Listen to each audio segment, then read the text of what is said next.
Hello students, welcome to Bangla defence academy. আমি ঐশ্বর্য বিশ্বাস। আজ আমরা আলোচনা করব ভারতীয় অর্থনীতি থেকে। ভারতীয় অর্থনীতি থেকে আজ আমরা শিল্প সম্পর্কে আলোচনা করব। তো আজকের এই ক্লাসটি পার্ট ওয়ানের ক্লাস, ঠিক আছে? এখানে পার্ট ওয়ানটা লেখা হয়নি, তো মেনলি এটা কিন্তু তাহলে পার্ট ওয়ানের ক্লাস, ঠিক আছে? এর মধ্যে শিল্প থেকে আরও দুটি পার্টের কিন্তু ভিডিও আসবে। তো আজকে আমরা আলোচনা করব শিল্পনীতি থেকে শুরু করে একদম বিলগ্নীকরণ পর্যন্ত পুরো ডিটেলসে আলোচনা করব। এরপরে মহারত্ন মিনিরত্ন নিয়ে সেকেন্ড পার্ট আসবে, তৃতীয় পার্টে যে আমাদের যে গুরুত্বপূর্ণ শিল্পগুলি রয়েছে সেই সম্পর্কে কিন্তু ভিডিও আসবে। তো অবশ্যই তোমরা যারা ডাব্লিউইপি এসএসসি জিডির প্রিপারেশন নিচ্ছ তাদের জন্য কিন্তু এই ভিডিওগুলি খুবই গুরুত্বপূর্ণ। শিল্প থেকে যে প্রশ্নগুলো আসে এই ভিডিওগুলো দেখে নিলে আর আশা করা যায় কোনো রকম কনফিউশন কিন্তু থাকবে না। তো চলো কথা না বাড়িয়ে শুরু করা যাক। তো প্রথমে আমরা শিল্পের সংজ্ঞা দেখে নিব। দেখো কি রয়েছে। যে সমস্ত উৎপাদন ক্ষেত্রে কোনো দ্রব্যকে যান্ত্রিক সহায়তায় অন্য দ্রব্যে রূপান্তরিত করা হয় তাকে শিল্প বলে। এবার এখানে সংজ্ঞাতে বলা হয়েছে যান্ত্রিক সহায়তায় অন্য দ্রব্যে রূপান্তরিত করা হয় তাকেই শিল্প বলে। এবার যান্ত্রিক সহায়তা নিতে হবে এমন কোনো ব্যাপার নেই, কিন্তু পরে বলছি আমি। দেখো, ভারতীয় অর্থনীতি কৃষিভিত্তিক হলেও শিল্পক্ষেত্রে সম্প্রসারণ একান্ত প্রয়োজনীয় হওয়ায় ভারত সরকার স্বাধীনতার পর শিল্প উন্নয়নের উপর গুরুত্ব আরোপ করে। আমরা জানি যে ভারতীয় শিল্প বা ভারতীয় অর্থনীতি কৃষিকেন্দ্রিক, কিন্তু তারপরেও শিল্পের উপর প্রভাব বিস্তার করার জন্য ভারত সরকার কিন্তু স্বাধীনতার পর বিভিন্ন রকমভাবে শিল্প উন্নয়নের জন্য বিভিন্ন রকম শিল্পনীতি প্রস্তাব করেছেন বা শিল্পনীতিগুলো উদ্ভাবন করেছেন। দেখো, শিল্পনীতি ইন্ডাস্ট্রিয়াল পলিসি। শিল্পনীতি হলো সেই সকল নিয়মকানুন ও বিধিনিষেধ যা শিল্প প্রতিষ্ঠানগুলোকে নিয়ন্ত্রণ করে এবং শিল্প উন্নয়নের প্রকৃতি নির্ধারণ করে। এবার এই যে শিল্পনীতিগুলি থাকার দরুন কি হয়েছে বলতো? শিল্পনীতিগুলি থাকার দরুন বিভিন্ন শিল্প কারখানা যেগুলো রয়েছে বা শিল্পকেন্দ্র যেগুলো রয়েছে সেগুলোকে নিয়ন্ত্রণ করে, একটা লিমিটের মধ্যে রাখা হয় এই শিল্পনীতিগুলোর মাধ্যমে। বলতে পারো এক ধরনের একটা লাইসেন্স বা একটা ছাড়পত্র টাইপ আর কি, ঠিক আছে? ভারত সরকার কর্তৃক গৃহীত বিভিন্ন সময়ে শিল্পনীতিগুলি নিম্নরূপ। এবার ভারত সরকার যে কর্তৃক যে শিল্পনীতিগুলো করেছে সেই শিল্পনীতিগুলো কিন্তু নিম্নে আলোচনা করা রয়েছে। দেখো, প্রথমে রয়েছে প্রথম শিল্পনীতি। 1948 সালের 6 এপ্রিল এই প্রথম শিল্পনীতি করা হয়েছিল।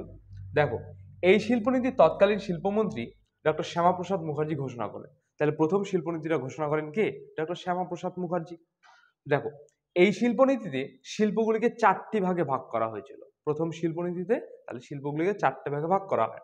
এই শিল্পনীতিতে সরকারি উদ্যোগের পাশাপাশি বেসরকারি উদ্যোগের উপর গুরুত্ব আরোপ করা হয় এবং সরকার ও বেসরকারি উদ্যোগের শান্তিপূর্ণ সহাবস্থান লক্ষ্য করা যায়। এবার এই যে তোমাদের হয়তো মনে আছে কিনা যে আমরা যখন অর্থনীতির ভূমিকা ক্লাস করেছিলাম সেই মুহূর্তে আমরা পড়েছিলাম যে ভারত কিন্তু মিশ্র অর্থনীতি গ্রহণ করে কত? 1948 সাল। দেখো, এই শিল্পনীতিতে সরকারি উদ্যোগের পাশাপাশি, সরকারি উদ্যোগ তো আছেই, এর পাশাপাশি বেসরকারি উদ্যোগের উপর কিন্তু গুরুত্ব আরোপ করা হয়। বেসরকারি উদ্যোগ, ঠিক আছে? এবং সরকারি ও বেসরকারি উদ্যোগে শান্তিপূর্ণ সহাবস্থান কিন্তু লক্ষ্য করা যায়, ঠিক আছে? এই শিল্পনীতির মূল ভিত্তি ছিল মিশ্র অর্থ ব্যবস্থা। এই যে 1948 সালে মিশ্র অর্থ ব্যবস্থা, তাই তো? দেখো, এই শিল্পনীতিতে বেসরকারি মালিকানায় পরিচালিত প্রতিষ্ঠানগুলোকে, অর্থাৎ বেসরকারিগুলো যে প্রতিষ্ঠানগুলো আছে সেগুলোকে আগামী 10 বছরের জন্য এই মালিকানায় থাকার অনুমতি দেওয়া হয়েছে। 1948 থেকে একদম 1958 পর্যন্ত কিন্তু যেই প্রতিষ্ঠানগুলো বেসরকারি মালিকানায় ছিল সেগুলো বেসরকারি মালিকানায় থাকার কথা বলা রয়েছে। এই শিল্পনীতিতে শ্রমিকের উপযুক্ত বেতন ও কর্মী নিরাপত্তার কথা বলা রয়েছে। প্রথম শিল্পনীতিতে তাহলে কি? শ্রমিকের উপযুক্ত বেতন দেওয়া, যে শ্রমিক যতটা কাজ করবে তার জন্য উপযুক্ত বেতন দেওয়া, এবং কর্মী নিরাপত্তা, কর্মীদের যে নিরাপত্তা সেই নিরাপত্তার কথাও কিন্তু বলা রয়েছে প্রথম শিল্পনীতিতে। নেক্সট দেখো, দ্বিতীয় শিল্পনীতি 1956 সালে মহালনবিশ মডেলের অনুসারে ভারী শিল্প প্রবণ অসম উন্নয়ন গ্রহণ করা হয়, যেটা কিনা দ্বিতীয় পঞ্চবার্ষিকী পরিকল্পনার সময়কাল। এই শিল্পনীতি ছিল পরিমার্জিত শিল্পনীতি, যেটা আগেরটার থেকে একটু আপডেট করা, তাই তো? এই নীতিতে শিল্পগুলিকে 3টি শ্রেণীতে ভাগ করা হয়, যথা 3টা শ্রেণী দেখো দেওয়া আছে ABC করে। দেখো, বলা রয়েছে সরকারি উদ্যোগের ক্ষেত্র বা প্রথম শ্রেণীতে প্রতিরক্ষা, আণবিক শক্তি, লৌহ ইস্পাত, বিমান, আণবিক শক্তি, উত্তোলন প্রভৃতি 17টি শিল্পকে রাখা হয়।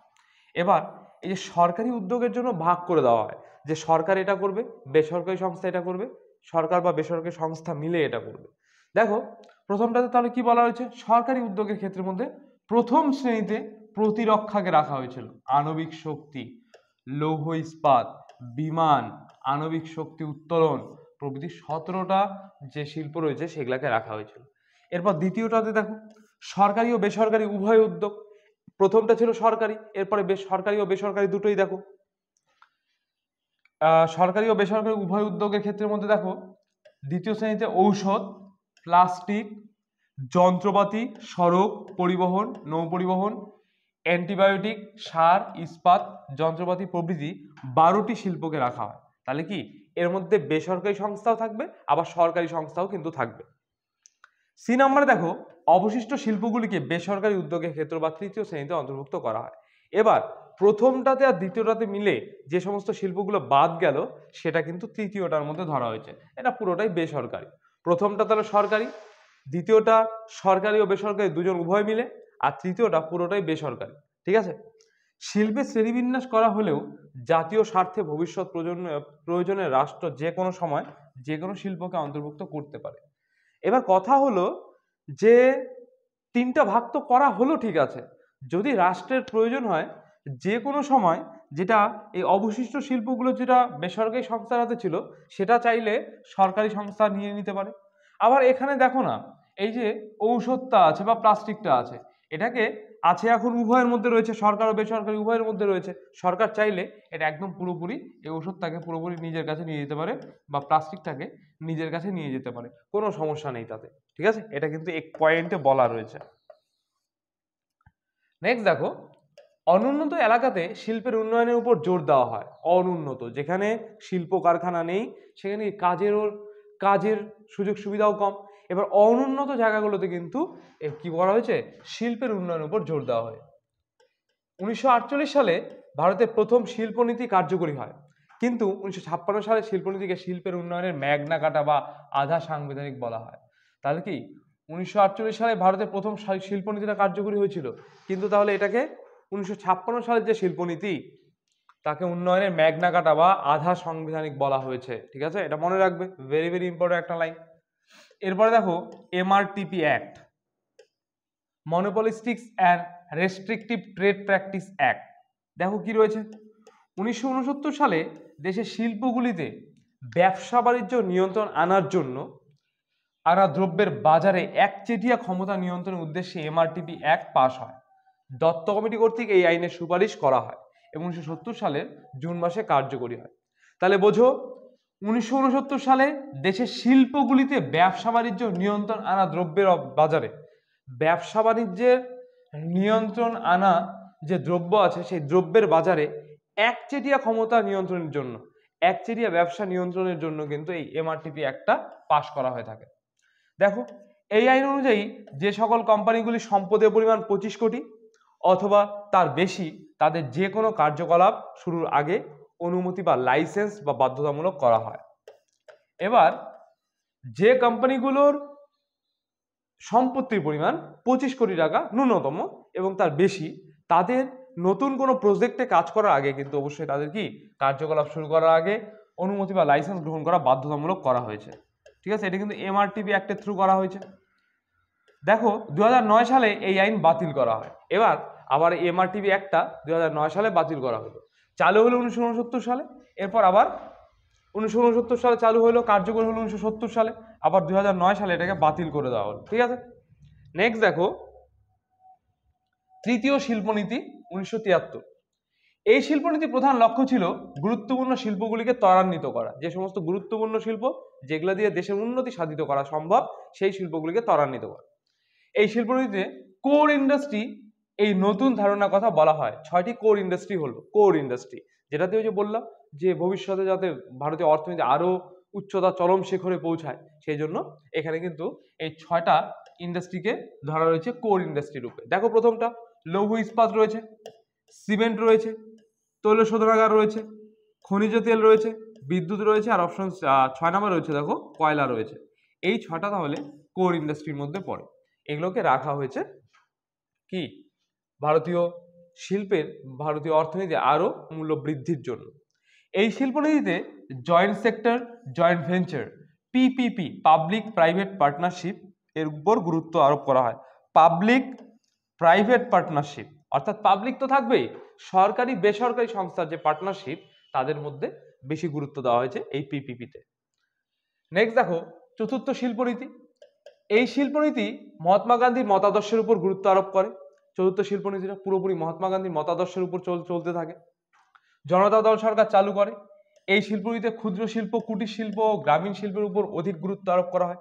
মহাত্মা গান্ধী আছে মানেই সেখানে কুটির শিল্প, সেখানে হস্তশিল্প, ক্ষুদ্র শিল্পের উপর বা গ্রামীণ শিল্পের উপর বিশেষ গুরুত্ব দেওয়া হবে, যাতে ক্ষুদ্র শিল্পীরা তারা যাতে তাদের ট্যালেন্ট বা তাদের যে নিজস্ব হাতে তৈরি কোনো কিছু আন্তর্জাতিক বাজারে প্রাধান্য পায়, সেই দিকটা লক্ষ্য করা হয়েছে চতুর্থ শিল্পনীতিতে। ক্ষুদ্র শিল্প সহায়তা উদ্দেশ্যে প্রতিটি জেলায় জেলা শিল্প কেন্দ্র স্থাপন করা হয়। এবার ক্ষুদ্র শিল্পদের বা ক্ষুদ্র শিল্পীদের সহায়তার উদ্দেশ্যে যারা কোনো কিছু তৈরি করছে, এই জন্য প্রত্যেকটা জেলায় জেলায় কি করা হয়, জেলা শিল্প কেন্দ্র স্থাপন করা হয়, যেখানে যারা ক্ষুদ্র শিল্পী বা ক্ষুদ্র শিল্প আছে যাদের তারা যাতে আরো ইন্টারন্যাশনাল লেভেলে বা মান আরো উন্নতি করতে পারে সেই জন্য। দেখো নেক্সট পঞ্চম শিল্পনীতি 1980 সালের 25শে জুলাই। মূলধন বিনিয়োগের ভিত্তিতে শিল্পগুলিকে অতি ক্ষুদ্র, ক্ষুদ্র ও পরিপূরক এই তিনটি শ্রেণীতে ভাগ করা হয়েছে। মূলধন বিনিয়োগ অর্থাৎ ক্যাপিটাল, তোমার কাছে কত টাকা আছে এই টাকার নিরিখে কিন্তু শিল্পগুলিকে ভাগ করা হয়েছে। দেখো অতি ক্ষুদ্র একটা, তারপর ক্ষুদ্র রয়েছে আর পরিপূরক, এই তিনটি শ্রেণীতে কিন্তু ভাগ করা হয়েছে মূলধন বিনিয়োগের জন্য। তুমি যতটা বেশি পরিমাণ মূলধন করতে পারবো, তাহলে কি অতি ক্ষুদ্র, তারপর ক্ষুদ্র, তারপরে পরিপূরক, এরকম করে আস্তে আস্তে বাড়তে থাকবে, তাই না? লাইসেন্স ব্যবস্থার উদারীকরণ ও বাজারের সঙ্গে তাল মিলিয়ে চলার উদ্দেশ্যে উৎপাদককে নমনীয়তার সুযোগ দেওয়া হয়, এই শিল্পনীতির প্রধান বৈশিষ্ট্য। এবার পঞ্চম শিল্পনীতিতে কি, লাইসেন্সিং প্রথা। এবার তুমি একটা বাজারে দোকান দিতে যাচ্ছ, এর জন্য লাইসেন্স করতে একটু ঝামেলা হচ্ছে। এই লাইসেন্সিং প্রথার যদি ঝামেলা যদি কম হয়, তাহলে তুমি নিশ্চিন্তে সেখানে দোকানটা দিতেই পারো বাজারে। এবার ঠিক একই রকম ভাবে এই পঞ্চম শিল্পনীতিতে কিন্তু লাইসেন্সিং প্রথাটাকে উদারীকরণ আনা হয়, এমনকি বাজারের সঙ্গে তাল মিলিয়ে চলার উদ্দেশ্যে উৎপাদকের নমনীয়তার সুযোগ দেওয়া হয়, যাতে তারা শিল্পতে আরো বেশি পরিমাণে শিল্পে উৎপাদন করতে পারে, লাভ করতে পারে। নেক্সট দেখো নতুন শিল্পনীতি বা অর্থনৈতিক সংস্কার, যা 1991 সালের 24শে জুলাই। তৎকালীন প্রধানমন্ত্রী পিভি নরসিংহ রাও এই শিল্পনীতি প্রবর্তন করেন, এই আধুনিক শিল্পনীতি যেটা বলতেই পারো। এই শিল্পনীতিতে বিশ্বায়ন, বেসরকারীকরণ এবং উদারীকরণের নীতি গ্রহণ করা হয়। ঠিক আছে, বিশ্বায়ন, বেসরকারীকরণ এবং উদারীকরণ এই তিনটা নীতি গ্রহণ করা হয়, ভেরি ভেরি ইম্পর্টেন্ট। ঠিক আছে, এই নীতির উদ্দেশ্য ছিল শিল্প উদ্যোগকে সরকারি নিয়ন্ত্রণ থেকে মুক্ত বা প্রায় অবাধ করে তোলা, নতুন শিল্প স্থাপন, সম্প্রসারণ, একাধিক শিল্প সংযুক্তিকরণ প্রভৃতি। তাহলে এই যে নতুন শিল্পনীতি বা অর্থনৈতিক সংস্কার যেটা রয়েছে, উদ্দেশ্য তাহলে কি ছিল, শিল্প উদ্যোগকে সরকারি নিয়ন্ত্রণ থেকে মুক্ত বা প্রায় অবাধ করে তোলা, সরকারি নিয়ন্ত্রণ থেকে মুক্ত করে দেওয়া। এমআরটিপি বলো, বিভিন্ন অ্যাক্টের মাধ্যমে যারা সরকার আবদ্ধ করে রেখেছিল, সেই অ্যাক্টের মাধ্যমে কিন্তু এটার মাধ্যমে নতুন শিল্পনীতির মাধ্যমে তাদের কিন্তু অবাধ করে দেওয়া বা মুক্ত করে দেওয়া হয়েছে। নতুন শিল্প স্থাপন করার কথা বলা রয়েছে, আরো যাতে শিল্পটা আরো বৃদ্ধি পায়, একাধিক শিল্প যাতে সংযুক্তকরণ করা যায়, এর উপর কিন্তু গুরুত্ব দেওয়া হয়েছে এই নতুন শিল্পনীতি বা অর্থনৈতিক সংস্কারের মাধ্যমে। এই শিল্পে লাইসেন্সিং পলিসি চালু করা হয়। আবার তাহলে লাইসেন্সিং পলিসি চালু করা হয়, তখন দেখা গেল লাইসেন্সিং পলিসি না থাকার দরুন বিভিন্ন রকম সমস্যার সম্মুখীন হতে হচ্ছে। এই জন্য এই যে নতুন শিল্পনীতিতে কিন্তু আবার লাইসেন্সিং পলিসি চালু করা হয়। এরপর 1956 সালে শিল্পনীতিতে মোট 17টি শিল্প এবং 1991 সালের নতুন শিল্পনীতিতে 8টি শিল্পকে সরকারি ক্ষেত্রের জন্য সংরক্ষিত রাখা হয়। এবার কি এটা, এই যে নতুন শিল্পনীতি, এই শিল্পনীতির মাধ্যমে 8টি শিল্পকে কিন্তু সরকারি ক্ষেত্রের জন্য সংরক্ষিত রাখা হয়, মানে এই 8টা শিল্প পুরোপুরি সরকারি হস্তক্ষেপ করবে, অন্য কোনো বেসরকারি সংস্থা কিন্তু সেখানে হস্তক্ষেপ করবে না। এরপর দেখো বিলগ্নীকরণ। যখন সরকার পরিচালিত কোনো শিল্প রুগ্ন শিল্পে পরিণত হয়, তখন সেই শিল্পগুলিকে অন্য কোনো বেসরকারি সংস্থার কাছে সম্পূর্ণভাবে অথবা আংশিকভাবে বিক্রি করে দেওয়া হয়, একে বিলগ্নীকরণ বলে। এবার যখন কোনো পরিচালিত কোনো শিল্প রুগ্ন শিল্প, এবার তোমাদের রুগ্ন শিল্প বুঝতে হবে রুগ্ন শিল্প জিনিসটা কি। রুগ্ন শিল্প হলো এমন কিছু কোম্পানি বা এমন কিছু শিল্প কারখানা যেগুলো 7 বছরের মধ্যে থেকে কোনো রকম লাভ দিচ্ছে না, লাভ দেয়নি, বর্তমানেও দিচ্ছে না, ভবিষ্যতে লাভের আশা নেই, সেই সমস্ত শিল্পগুলোকে কি রুগ্ন শিল্প বলা হয়ে থাকে। এবার এই যে যখন সরকারি পরিচালিত কোনো শিল্প রুগ্ন শিল্পে পরিণত হয়, তখন সেই শিল্পগুলিকে অন্য কোনো বেসরকারি সংস্থার কাছে কি করে সরকার বিক্রি করে দেয় বা আংশিকভাবে বিক্রি করে দেয়। এটাই কি তাহলে তাকেই বলা হয় বিলগ্নীকরণ বলে। দেখো 1992 সালে ডক্টর শ্রী রঙ্গরাজনের নেতৃত্বে সরকারি সংস্থাগুলি বিলগ্নীকরণের জন্য একটি কমিটি গঠন করা হয়, বিলগ্নীকরণ যেটা লস হচ্ছে সরকারের অলরেডি। 2000 সালে রাষ্ট্রীয়ত্ব সংস্থা মডার্ন ফুডস বিলগ্নীকরণের মাধ্যমে প্রথম বিলগ্নীকরণ শুরু হয়। মডার্ন ফুডস তাহলে প্রথম বিলগ্নীকরণ হয়, এই বিলগ্নীকরণের মাধ্যমে কিন্তু প্রথম শুরু হয় বিলগ্নীকরণটা ভারতের অর্থনীতিতে। 2005 সালে বিলগ্নীকরণে অর্থ পরিচালনা করার জন্য জাতীয় বিনিয়োগ তহবিল বা ন্যাশনাল ইনভেস্টমেন্ট ফান্ড গড়ে তোলা হয়। ঠিক আছে, এরা কি করবে এই বিলগ্নীকরণের ব্যাপারগুলোকে খতিয়ে দেখবে। নেক্সট দেখো রাষ্ট্রায়ত্ত সংস্থা বা পাবলিক সেক্টর আন্ডারটেকিং। কেন্দ্রীয় সরকার, রাজ্য সরকার বা কেন্দ্রশাসিত অঞ্চলে মালিকানাধীন কোম্পানি বা সংস্থাগুলোকে রাষ্ট্রায়ত্ত সংস্থা বলে। এবার কি সরকারি সংস্থাকে রাষ্ট্রায়ত্ত সংস্থা বলে, বাস বুঝতে পারলে আশা করা যায়। দেখো কেন্দ্রীয় সরকার, রাজ্য সরকার বা কেন্দ্রশাসিত অঞ্চলে মালিকানাধীন কোম্পানি, অবশ্যই তাহলে কি কেন্দ্রীয় সরকার রয়েছে, রাজ্য সরকার আছে, কেন্দ্রশাসিত অঞ্চল আছে, তা তো হয়েই তো গেল। এদের যে মালিকানাধীন কোম্পানি বা সংস্থাগুলো তাদেরকে কি বলা হয় রাষ্ট্রায়ত্ত সংস্থা বলা হয়, তাই তো, পাবলিক সেক্টর আন্ডারটেকিং। রাষ্ট্রায়ত্ত সংস্থাগুলি ক্ষেত্রে সরকারি শেয়ারের পরিমাণ থাকে কত 51%-এর সমান বা বেশি থাকে। এবার তখনই রাষ্ট্রায়ত্ত সংস্থা বলা যাবে 100%-এর মধ্যে কোনো কোম্পানির 50%-এর